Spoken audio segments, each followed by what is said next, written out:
Hello mga BB, another day, another vlog na naman. Then for today's video, then papunta nga kami sa Abby News at meron kaming goal ngayon araw na ito. Ang kumain sa Texas Roadhouse. Then katabi nga lang siya ng Cheesecake Factory, isa din sa mga brand ng Alshaya. Then ngayon nga, ito nga ang aming goals, ang makakain dito sa Texas Roadhouse. Then i-rate din natin ang kanilang mga pagkain dito. Then usually nga puro steak ang kanilang bestseller at itatry nga natin ito at dali-dali naman agad kaming umorder ng bestseller nila dito. Then let's join and let's watch my rating about sa food nila dito. Then please watch till the end ang ating video for today. Then na-order nga ang mga person ng Caesar salad, then mojitos, then may pa-complimentary bread sila na free, then meron din fried rice, T-bone, and mashed potato. Then meron din tayong buffalo chicken. Then syempre hindi naman mawawala ang ating mga kababayan around over the world, kaya naman may pag-greet tayo dyan. Then meron din nga pala tayong baked potatoes. Then let's try and please watch and enjoy my ratings about sa food nila dito sa Texas Roadhouse. Nandito tayo ngayon sa Texas Roadhouse. And first time natin kumain ng steak dito sa Kuwait. Then pakita mo kung gaano napaka expensive yung kanilang plating. Then meron tayo dito, ano to? Watermelon margarita. Watermelon margarita. Then pangmarindihan tubig. Napakasyala ng tubig. Highland Spring. Then meron tayo dito pa-Caesar salad ng taon. Super lamig. Pati yung plate niya malamig. Then meron tayong mashed potato. Then sinangag. Yun lang yung pagkakaalam ko siya. Fried rice. Then meron tayo ditong steak, of course. Then Rib eye. beef. Ano to? T-bone at saka rib eye. T-bone and steak. Then meron tayo ditong bread. Bali, ali nga pala itong bread natin. Sobrang lang. Complimentary. Complimentary. Try natin. Bali, meron siyang beef dito. Para siyang ano, cream na may pagka... Parang beef cream yung texture niya. Try natin.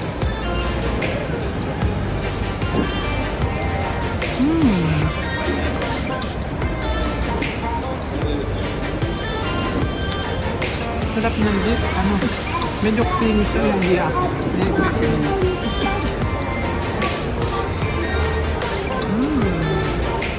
Siyempre, may patisyo ng tao, may tissue. Di mo kaya yun, may tatak. Then meron tayong plate. Then of course, hindi uso dito yung kutsara tinidor kasi nasa shalo-shalo tayo. Meron dito pa dalawang tinidor ng taon sa Butcher's knife. wait lang, malagkit ang aking kamay. Then try natin una yung salad.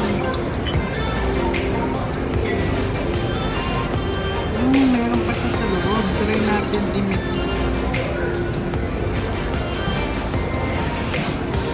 Meron siyang a little bit filling sa loob. Ayan. Then mix natin.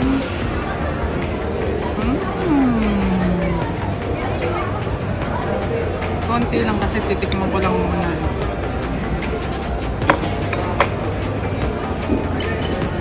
First bite. First taste.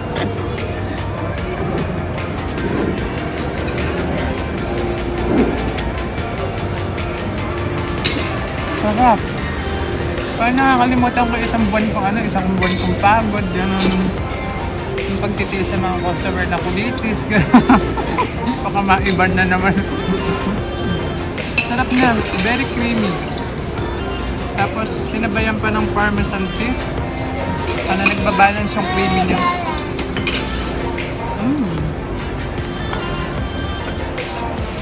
naman natin yung, kanto. Rib eye. Sige, ipakita mo yung paggawa.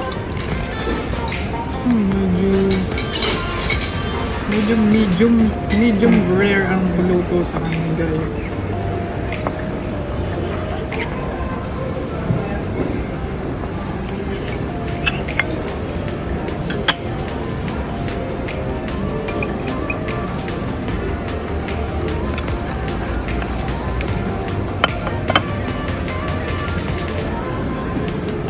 Then try natin for the first bite.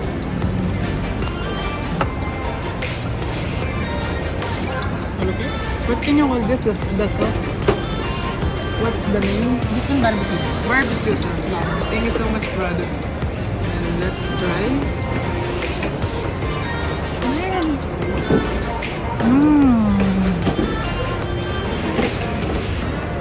Anong tikam sa tagumpay? Sarap!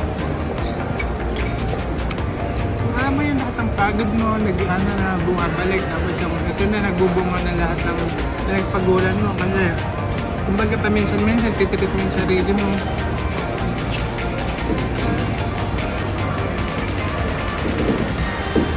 Sa lahat ng pagod, siyempre hindi naman lahat nakakapag ng ganito. Paminsan-minsan din, titreat natin yung sarili natin. Kasi siyempre, deserve din naman natin maging happy paminsan-minsan. Pero not too much. Kasi siyempre, pag too much, masama. Alam mo naman lahat ng sobra masama.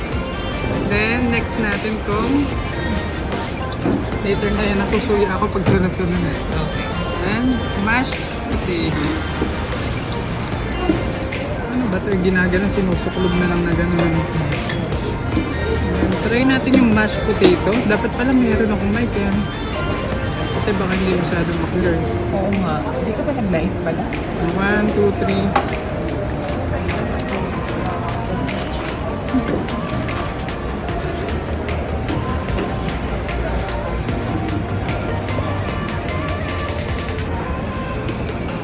Yung mashed potato na yun, parang saktuan lang. Parang ganun lang din sa lasa ng mga ordinaryo mashed potato. Okay lang yung lasa nito. Then try naman natin itong sinangag. Medyo naku-curious ako sa itsura ng sinangag kasi parang panis na. Parang panis yung itsura niya, oh. Pero try natin.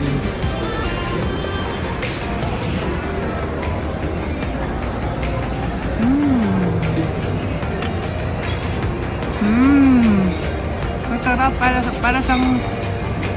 Para siyang sinangag, sinangag na merong itlog. Tapos hindi masyadong niluto. Ganun yung pagkalasa. Sarap. Then next naman natin itong ribs. Pakita mo yung lasa.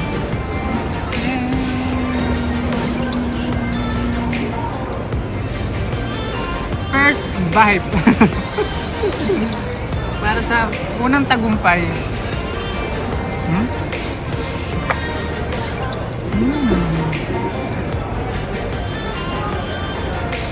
Grabe, ang lambot niya. Grabe, mga ganun mga reaction niya. Grabe, ang lambot niya. Pero totoo, ang lambot niya. Yung, hindi ka pa siyang inumuyan, nalusak na agad siya sa dila ko. Wala na agad. Sobrang lambot, ang sarap. Number 1. Then second natin is, anong name na to? Chicken buffalo. Chicken buffalo. Lapag mo muna. Wait.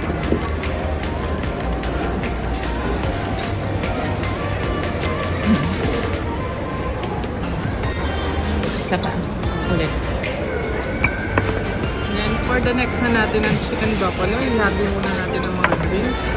At medyo nakakasaragapal sa ating pagtikim. Kadiwara ka ng dalawa na yun. Pa-video-video pa kasi siguro ng mga nasa paligid namin. No? Kadiwara kung ano-ano pinagsasasabi.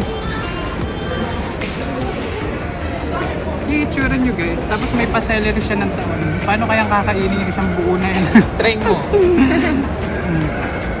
Try natin ng walang beef sauce. Medyo maasim yung amoy niya, parang meron siyang vinegar. Let's try. Maasim na, sa amoy pa lang.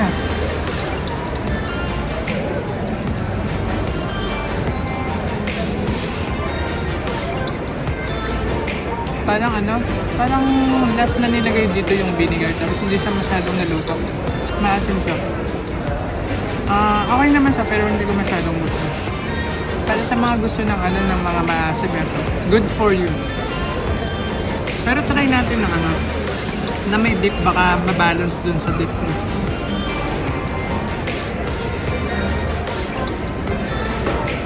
Let's try. Again.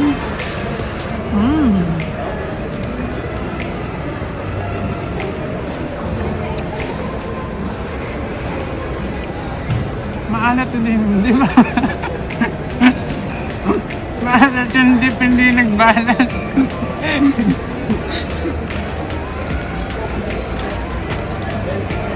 Then next step natin, yung pinaka-last. Anong name na to? Baked potato. Baked potato. Walang S kasi isa lang, charis. Charis lang. Ngayon, tignan mo naman yung plating nila. Napaka-nice ang plating nila. May paasin ng taon sa gilid, ano? Diba? Sarap, ano? Bukas makalawa, sardinas ay kakainin. Then let's try. Ay, pa-cheese ng taon sa ano. Parang ano to? Parang ano na nga yung malagkit na cheese? Cheddar cheese ba? Mozzarella. Ayun, tapos may pa-cream cheese. May pa-cream cheese sa loob, tapos may cheese sa ibabaw, tapos parang may ano, bacon sa ibabaw. Parang beef yun. Kasi bawal pork dito, di ba? Let's try.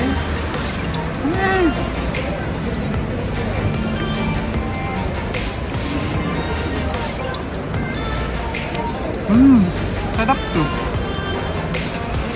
Parang yung unang tikim mo sa kanya pag nakainom pa ng Red Horse, eh, nagigising yung diwa mo. Sarap siya, guys. Ito masarap. Good sa akin. Then, try naman natin yung mojitos. Kahit isa lang siya, mojitos. Siyempre, nauuhaw na ang ating mga habibi. Let's try.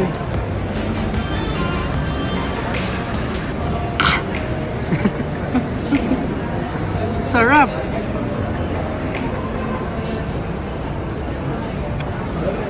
Panalo yung lasa na to. Sulit ang 25k din ngayon. Then, pakita mo muna yung mga audience sa atin na nanonood. Mga kababayan.